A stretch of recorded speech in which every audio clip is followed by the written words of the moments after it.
Assalamualaikum warahmatullahi wabarakatuh. Perkenalkan, kami dari anggota kelompok 6 yang membahas tentang mortalitas dan morbiditas. Nama-nama kelompok kami yaitu pertama, Tari Wardani, kedua, Ayu Gusnawati, ketiga, Setia Dewi Anggun, keempat, saya sendiri, Mia Oktalinda Resti, yang terakhir adalah Tegar. Dosen pembimbing kami yaitu Ibu Dr. Aziza Hussein, MPD, dan Bapak Ardi Saputra, SPD, MSc. Baiklah, penjelasan pertama akan dibacakan oleh Tari Wardani. Kepada Tari Wardani dipersilakan. Baiklah, saya akan menjelaskan tentang pengertian mortalitas. Jadi mortalitas itu adalah jumlah kematian yang terjadi dalam satu populasi. Menurut PBB dan WHO, kematian adalah hilangnya semua tanda-tanda kehidupan secara permanen yang bisa terjadi setiap saat setelah kelahiran hidup. Stillbirth dan keguguran tidak termasuk dalam pengertian.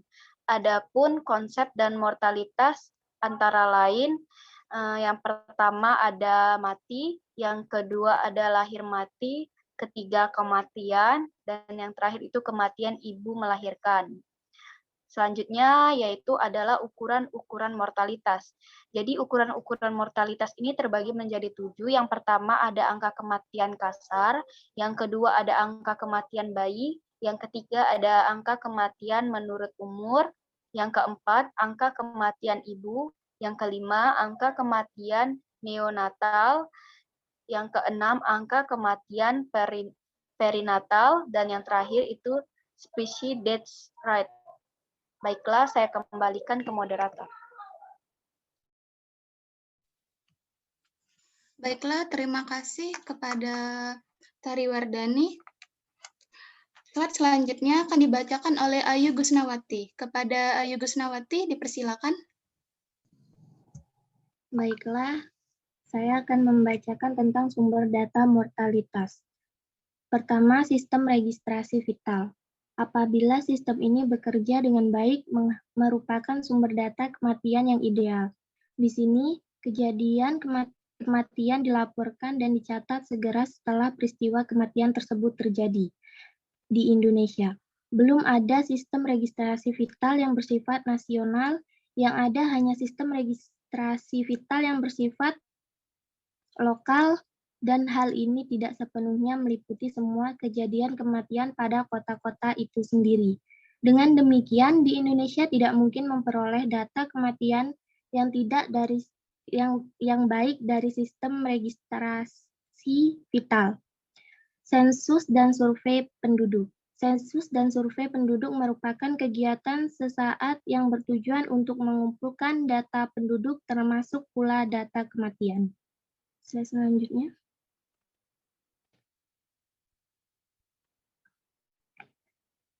Selanjutnya yaitu tren mortalitas. Pola penyebab kematian kasar, stroke 15,4%, tuberkulosis 7,5%, hipertensi 6,8%, cedera 6,5%, mengindikasikan bahwa pembunuh potensial saat ini dan ke depan akan bergeser pada tren kematian akibat kecelakaan di jalan atau transportasi, 46,4% dari kematian akibat cedera.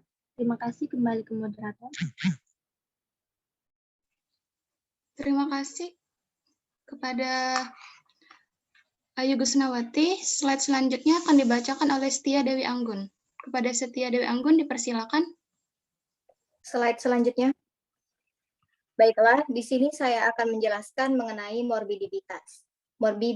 Jadi morbiditas itu adalah angka kesakitan yang merupakan indikator penting yang digunakan untuk penilaian dan perencanaan program yang bertujuan untuk menurunkan kesakitan dan kematian di suatu wilayah.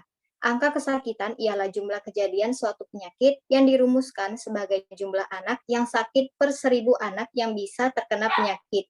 menurut Karjati dan Alis Jabana tahun 1985. Slide selanjutnya. Selanjutnya mengenai ukuran-ukuran morbiditas. Jadi ukuran morbiditas itu ada 3. Yang pertama ada rate atau angka. Rate adalah proporsi dalam bentuk khusus perbandingan antara pembilang dengan penyebut atau kejadian dalam suatu populasi tertentu dengan jumlah penduduk dalam populasi tersebut dalam batas waktu tertentu. Yang kedua ada rasio. Rasio adalah nilai relatif yang dihasilkan dari perbandingan dan nilai kuantitatif yang pembilangnya tidak merupakan bagian dari penyebut. Yang ketiga ada proporsi. Proporsi adalah perbandingan dan nilai kuantitatif yang pembilangnya merupakan bagian dari penyebut. Saya kembalikan kepada moderator. Baiklah, terima kasih kepada Setia Dewi Anggun. Di slide selanjutnya akan dibacakan oleh Saudara Tegar. Kepada Saudara Tegar dipersilakan. Baiklah, saya akan membacakan sumber data morbiditas. 1. Data morbiditas. 2. Statistik morbiditas. 3. Survei morbiditas. 4. Sumber-sumber data kesehatan. Slide selanjutnya. Determinan dan teori mortalitas dan morbiditas.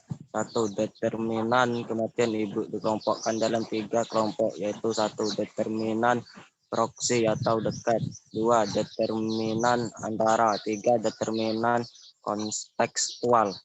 Selanjutnya, perkembangan kebijakan penurunan morbiditas dan mortalitas. Perkembangan kebijakan pengaturan mengenai penurunan angka kematian telah dituangkan dengan jelas pada pasal 30 sampai 32 Undang-Undang 52 tahun 2009 tentang perkembangan kependudukan dan pembangunan keluarga. Terima kasih. Saya kembalikan kepada moderator. Baiklah, terima kasih kepada Saudara Tegar. Baiklah teman-teman, itulah pemaparan dari kelompok kami. Jika ada yang ingin ditanyakan, nanti silakan bertanya saat Zoom nanti. Terima kasih semuanya.